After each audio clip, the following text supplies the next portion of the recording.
નમસ્કાર, હું મનીષા ઠેસિયા, અમારી યુટ્યુબ ચેનલ ગુજરાત સમુદાયમાં આપનું સ્વાગત છે। વાવ વિધાનસભા વિસ્તારમાં વોટિંગ પૂર્ણ થયા બાદ તરત જ રાજ્ય ચૂંટણી આયોગે એક પછી એક 80 નોટિફિકેશન પ્રસિદ્ધ કરી દીધા, જેમાં જૂનાગઢ મ્યુનિસિપલ કોર્પોરેશન અને 79 નગરપાલિકાઓમાં 27% ઓબીસી અનામતના આધારે બોર્ડમાં બેઠક ફાળવણીની જાહેરાત કરાઈ છે।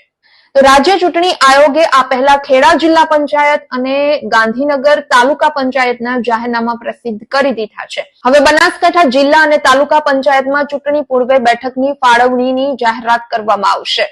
જોકે રાજ્યમાં સ્થાનિક સ્વરાજ્યની ચૂંટણી અધ્ધર લટકે છે, ત્યારે શહેરી વિસ્તારમાં 27% ઓબીસી આધારે બોર્ડમાં બેઠકની ફાળવણીની જાહેરાત કરતા રાજ્ય ચૂંટણી આયોગ હવે આગામી દિવસોમાં એટલે કે 15 દિવસમાં મતદાર યાદી માટે પણ જાહેરાત કરશે।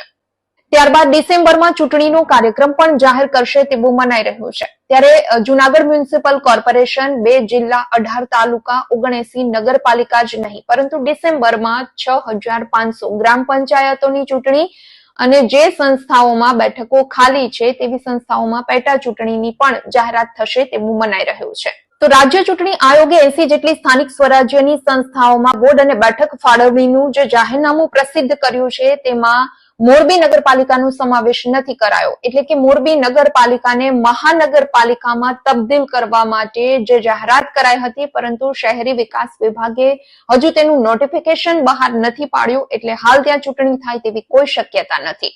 તો બીજી તરફ પંચાયતમાંથી અલગ વાઘોડિયા અને મોરબીના ટંકારાને નગરપાલિકાઓ તરીકે જાહેર કરીને બોર્ડ અંગે નોટિફિકેશન બહાર પાડવામાં આવ્યું છે, તેથી ત્યાં ચૂંટણી થશે। વિડીયો પસંદ આવ્યો હોય તો લાઇક એન્ડ શેર કરવાનું ભૂલશો નહીં અને ખાસ અમારી ચેનલ ગુજરાત સમુદાયને આપ સબસ્ક્રાઇબ કરી લેશો। આવતીકાલે કોઈ નવા ટોપિક સાથે મળીશું।